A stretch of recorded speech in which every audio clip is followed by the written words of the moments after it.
నేను గత నెల రోజులుగా నేను విదేశీ పర్యటనలో ఉన్నాను. నేను విదేశీ పర్యటన ఉండగానే నా మీద ఒక మహిళ అనేక అభియోగాలు చేశారు. ఈరోజు ప్రతి వ్యవస్థలో కూడా మంచి చెడు ఉంది. అలానే ఈరోజు కొంతమంది మహిళలు చేసేటటువంటి వారి ప్రవర్తన వలన మహిళా లోకానికే ఈరోజు సిగ్గుచేటు. ఆమె ఆరోపించినటువంటివేవి కూడా నిరాధారమైనటువంటి ఆరోపణలు. నేను నిన్న కూడా మీడియాలో మాట్లాడేటప్పుడు చెప్పాను. ఈరోజు కూడా మీ ద్వారా మరొకసారి రాష్ట్ర ప్రధానికానికి, జిల్లా ప్రధానికానికి, మహిళా లోకానికి ఏదైతే దళిత కార్డును వాడుతున్న దళిత సోదరులందరికీ కూడా చాలా స్పష్టంగా తెలియజేస్తున్నాను. నేను ఆమెతో అసలు మాట్లాడినటువంటి సందర్భం లేదు. నేను ఒక శాసనసభ్యుడిని, రాజ్యాంగ ప్రకారం ఎన్నికైనటువంటి శాసనసభ్యుడిని. శాసనసభ్యుడిగా కొన్ని అధికారాలు ఉంటాయి, కొన్ని బాధ్యతలు ఉంటాయి, కొన్ని విధులు ఉంటాయి. విధుల్లో భాగంగానే నా నియోజకవర్గంలో జరిగేటటువంటి ప్రభుత్వ కార్యక్రమాల అన్నిటి మీద కూడా సంబంధిత అధికారులతో సమీక్షించే అధికారం, హక్కు ఒక శాసనసభ్యుడిగా నాకు ఉంటుంది. ఒక శాసనసభ్యుడిగా అధికారులు చేసేటటువంటి కార్యక్రమాలు ప్రజల నుంచి వచ్చినటువంటి ఏదైనా ఫిర్యాదులు ఉంటే తప్పనిసరిగా దానికి సంబంధించినటువంటి ప్రభుత్వ అధికారులకు పంపించడం, దానిపైన విచారణ చేయమని కోరడం, దానిపైన ఏమైనా ఉంటే చర్యలు తీసుకోవడం అనేది జరుగుతుంది. ఈరోజు ఆమె ఏదైతే పాఠశాల ప్రిన్సిపాల్గా ఉంటూ విధులు నిర్వర్తనలో ఆమె చేసినటువంటి అనేక దురాఘాతాల వలన అక్కడ ఉన్నటువంటి పిల్లలు కానీ, పేరెంట్స్ కానీ వాళ్ళందరూ నాకు ఇచ్చిన ఫిర్యాదు మేరకు నేను ప్రభుత్వానికి, జిల్లా కలెక్టర్ గారికి వాటిపైన విచారణ చేయమని పంపించాను. It is my right, it is my privilege. ఒక శాసనసభ్యుడిగా నా ప్రివిలైజ్ అది. నా ప్రివిలేజ్ని ప్రశ్నించే అధికారం ప్రభుత్వ ఉద్యోగులుగా పనిచేసినటువంటి వారికి ఎవరికి అధికారం, హక్కులు లేవు. It is the right of the employees. They have to protect our privileges. At the same time ఉద్యోగాలకి పొందడం కోసం అంబేద్కర్ గారు రాసిన రాజ్యాంగం ప్రకారం రిజర్వేషన్లు కల్పించుకున్నాం మనం. అది ఎంతవరకు ఉద్యోగం వచ్చేంత వరకు రిజర్వేషన్. దళితులు కావచ్చు, బీసీలు కావచ్చు, ఓసీలు కావచ్చు, ఎకనామికల్లీ బ్యాక్వర్డ్ క్లాస్ కావచ్చు. అలాగే మహిళలకు కూడా ఉద్యోగాలు పొందడానికి రిజర్వేషన్. కానీ ఉద్యోగంలోకి చేరిన తర్వాత I'm questioning their official position.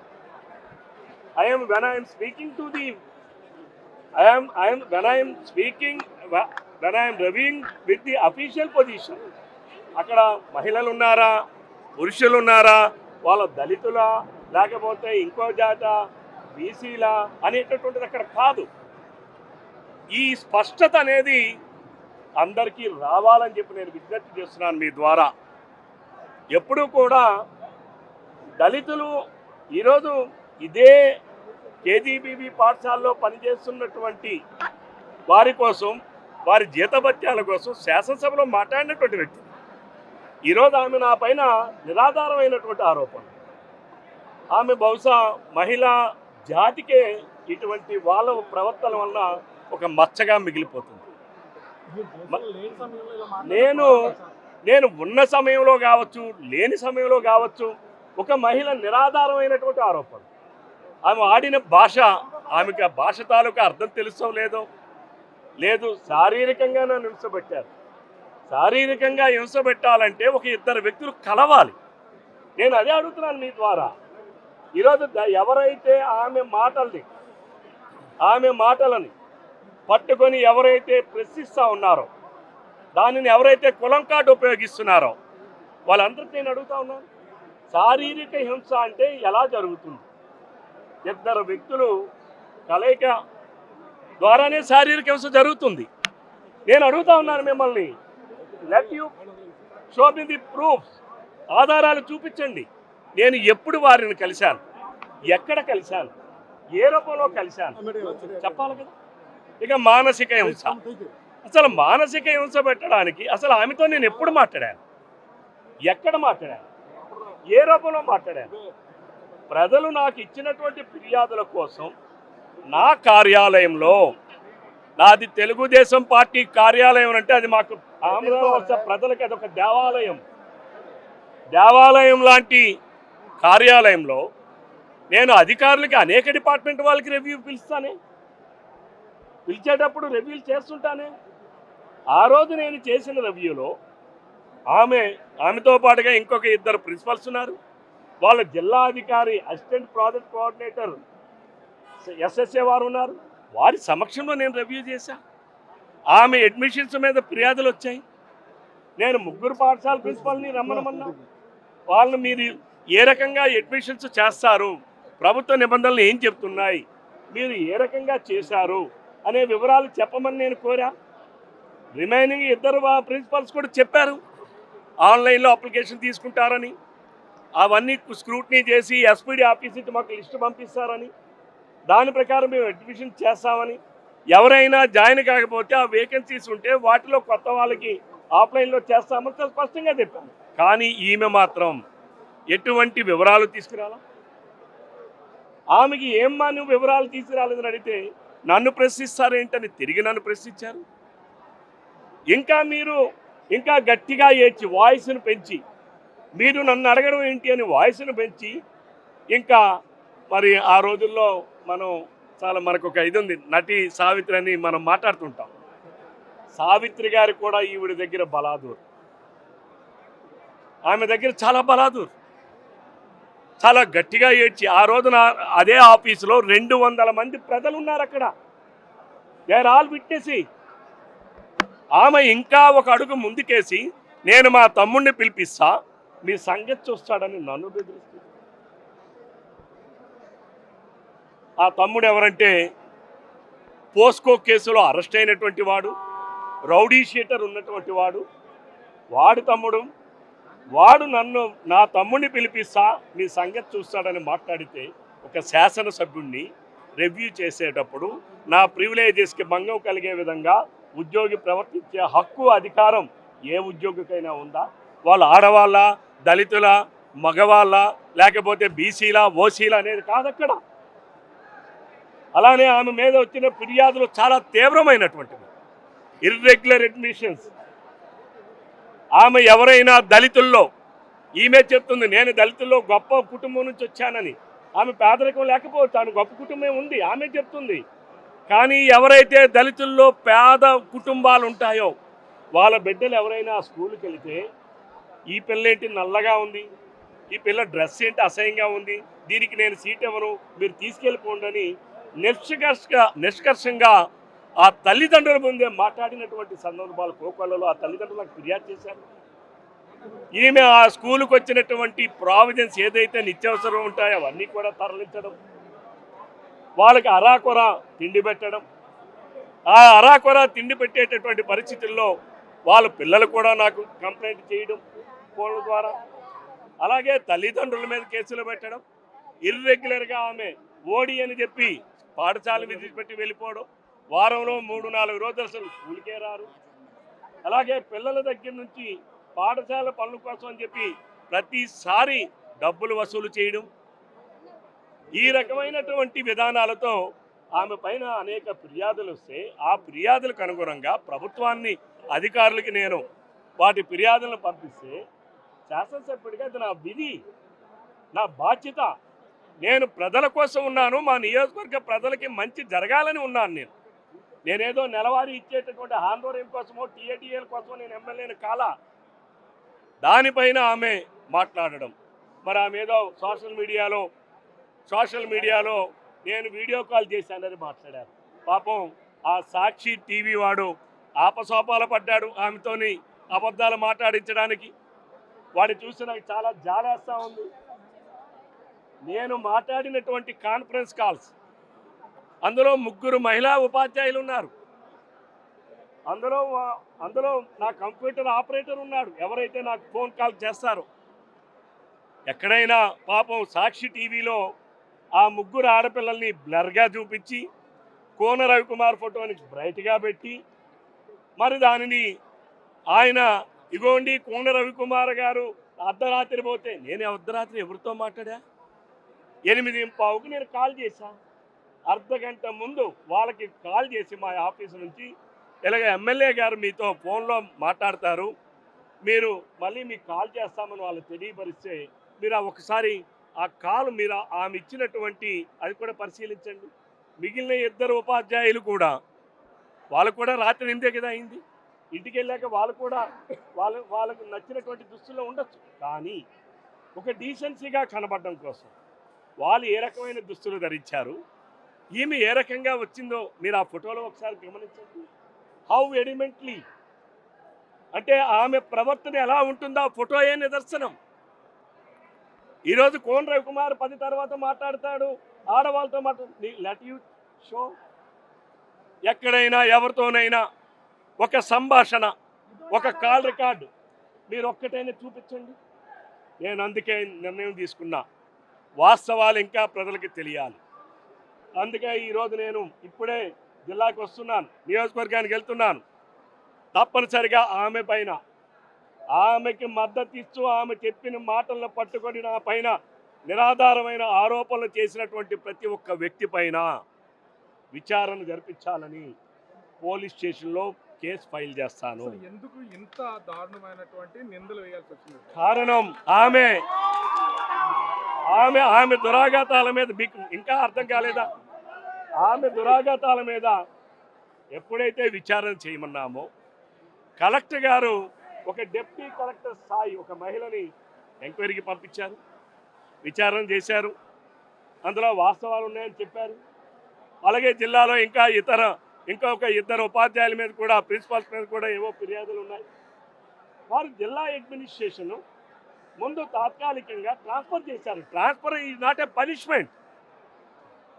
ఉద్యోగస్తులకు ట్రాన్స్ఫర్ అనేది it is a part of administration, it is not a punishment. వాళ్ళు ముగ్గురిని చేశారు, వాళ్ళిద్దరూ జాయిన్ అయ్యారు. ఈమె ఆడియోలు కూడా మీకు వినిపించడానికి నాకు ఇక్కడ ఇది లేదు, నేను శ్రీకాకుళం వెళ్ళాక పూర్తిగా వినిపిస్తా. ఆమె ఆ ఉపాధ్యాయ తోటి ప్రిన్సిపల్స్ ఫోన్ చేసి మీరు జాయిన్ అవ్వద్దు, మీరు జాయిన్ అయితే మీ మీద కేసు పెడతా, అట్రాసిటీ కేసు పెడతా, ఏపీసీ అలాగే వాగుతాడు, మీరెవరూ రాకండి, మీరు కానీ వస్తే మీ మీద కేసు పెడతా, నేను జాయిన్ అవ్వను, అవసరమైతే ఉద్యోగానికి రాజీనామా చేస్తా, కానీ అందరినీ బయటికి లాగుతా అని చెప్పి తనకున్నటువంటి సొంత ఏదైతే క్యారెక్టర్ ఉందో ఆ క్యారెక్టర్తో తను మాట్లాడినటువంటి ఆడియోలు ఉన్నాయి. ఇవన్నీ కేవలం ట్రాన్స్ఫర్ చేశారని. It's a part of administration. Administration question చేసే అధికారం ఒక ఉద్యోగిగా తనకు ఎక్కడ ఉంది? జిల్లా కలెక్టర్ తీసుకున్నటువంటి, పై అధికారులు తీసుకున్నటువంటి నిర్ణయాలని ప్రశ్నించే అధికారం ఆమెకు ఎవరిచ్చారు? ఎక్కడ ఉంది? ఏసీసీ రూల్స్లో ఉంది. దానికి తప్పులు చేసిన దానికి కులం కార్డు ఆపాదించడం, నేను ఒంటరి మహిళను అనడం, మీరు ఒంటరి మహిళనా, లేదు భర్తతో ఉన్నారా, లేదు భర్త చనిపోయారా, లేకపోతే మీరు దళితులా, బీసీలా, ఈబీసీలా, ఇవి ఉద్యోగ నియామకాలకే తప్ప ఉద్యోగ విధి విధానాల్లో కాదు. ఈ విషయాన్ని దళిత సోదరులు గమనించాలి, ఈ విషయాన్ని అందరూ గమనించాలని కోరుతున్నాను. దీనికి కారణం కేవలం వైసీపీలో మా దగ్గర చిన్న తోక నాయకులు ఉన్నారు, తోకగాళ్ళు. మా నియోజకవర్గానికి ఒక తోకగాడికి ఇన్ఛార్జ్ ఇచ్చాడు, అందుకనే ఆ పార్టీ సంకనాకి పోయింది. కనీసం జడ్పీటీసీ కూడా గెల్లా, పులివెందుల్లో జడ్పీటీసీ కూడా గెల్లా. అంటే ఆ పార్టీ ఒక బూతు పార్టీ. నేనేమైనా కోన రవికుమార్, నేనేమైనా ఎక్కడైనా గోరెట్ల మాధవలాగా న్యూడ్ ఫోటోలు ఉన్నాయా? మాది పచ్చతో పార్టీ, పసుపు రక్తం మాది. మీలాగా బ్లూ పార్టీ కాదు, నీలం పార్టీ కాదు, లేదా అంబటి రాంబాబు లాగా సువర్ణను రమ్మని చెప్పినటువంటి ఆడియోలు కాదు, లేదు గోరెట్ల మాధవ్ లాగా బట్టలు ఇప్పేసి చూపించింది కాదు. It is an part of administration. పరిపాలనలో భాగంగానే మేము టెలికాన్ఫరెన్స్లు చేస్తాం, వీడియో కాన్ఫరెన్స్లు చేస్తాం, జూమ్ కాన్ఫరెన్స్లు చేస్తాం. It is the privilege, it is the right. అధికారులు చేయడం లేదా? అంటే కోన రవికుమార్ పొలిటికల్ గా ఎదుగుతున్నాడు, ముందు ఇంకా ముందుకెళ్ళిపోతున్నారు కాబట్టి దీన్ని డ్యామేజ్ చేసే ప్రయత్నం ఏమైనా దీనిలో ఉందంటే ఉండొచ్చు. ఇది 100% ఆమె ఇతరులతో కూడి కుట్రలో భాగంగానే ఇవన్నీ జరిగాయి. తప్పనిసరిగా నా ఎదుగుదలను చూసి వారవలేనటువంటి వాళ్ళు. నేను రవికుమార్ అంటేనే నిజాయితీకి ప్రతిరూపం, నీతికి ప్రతిరూపం. ఆడబిడ్డల్ని అతి ఎక్కువగా గౌరవించేటటువంటి వ్యక్తి ఎవరైనా ఉన్నారంటే జిల్లాలో మొదటి స్థానంలో నేను ఉంటా. ప్రతి ఒక్క ఆడబిడ్డని గౌరవిస్తా, ప్రతి ఒక్క మహిళని గౌరవిస్తా, నా సొంత కుటుంబ సభ్యుల్లాగా వాళ్ళని ఆదరిస్తా. అంతేగాని ఇటువంటి చౌకబారు విమర్శలు చేయడానికి ఆమె వ్యక్తిత్వం ఏంటో మీకే అర్థం కావాలి. అంటే ఆమె ఒక్క మీదే కేసు పెడతారా లేకపోతే అందరి మీద అదే చెప్పాను.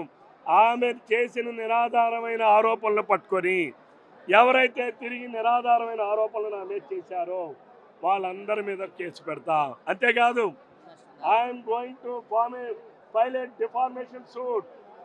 ఈరోజు సమాజంలో, సంఘంలో, ప్రభుత్వంలో ఒక గౌరవంగా ఉన్నటువంటి నన్ను ఈరోజు నా క్యారెక్టర్ని అసాసినేషన్ చేసినటువంటి ఈ సందర్భంలో ఎవరెవరైతే ఉన్నారో వాళ్ళందరికీ డిఫార్మేషన్ నోటీస్ ఇస్తా, వాళ్ళందరినీ కోర్టుకి ఈడిస్తా, వాళ్ళందరి మీద కూడా డిఫార్మేషన్ సూట్ ఫైల్ చేస్తా.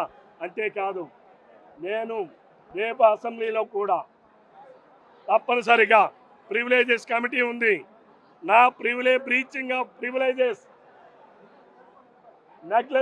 నెగ్లెక్టింగ్ ఆఫ్ ప్రివిలేజెస్, వాటి మీద నేను ప్రివిలేజ్ కమిటీకి కూడా ఫిర్యాదు చేస్తా.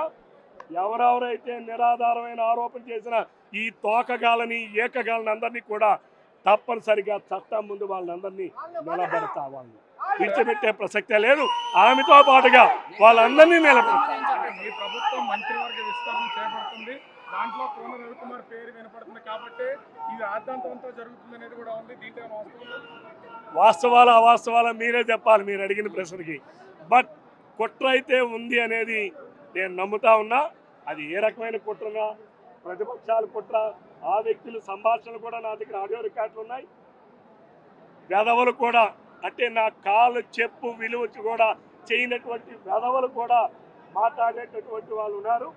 వీళ్ళందరికీ కూడా తగిన గుణపాఠం చట్ట ప్రకారంగానే చెప్తానని చెప్పి ఈ సందర్భంగా తెలియజేస్తాను. Thank you. ప్రిన్సిపల్ కి సంబంధించి ముఖ్యంగా చూస్తే ఒక ప్రిన్సిపల్ ఆమె ట్రాన్స్ఫర్ లేదా అవినీతి ఆరోపణలు ఒక ఎమ్మెల్యేని టార్గెట్ చేయాల్సిన అవసరం ఉంది దీనిలో. అంటే ఆ అమ్మాయి ఒక బరితెగింపు, మీకు అర్థమై ఉండాలి.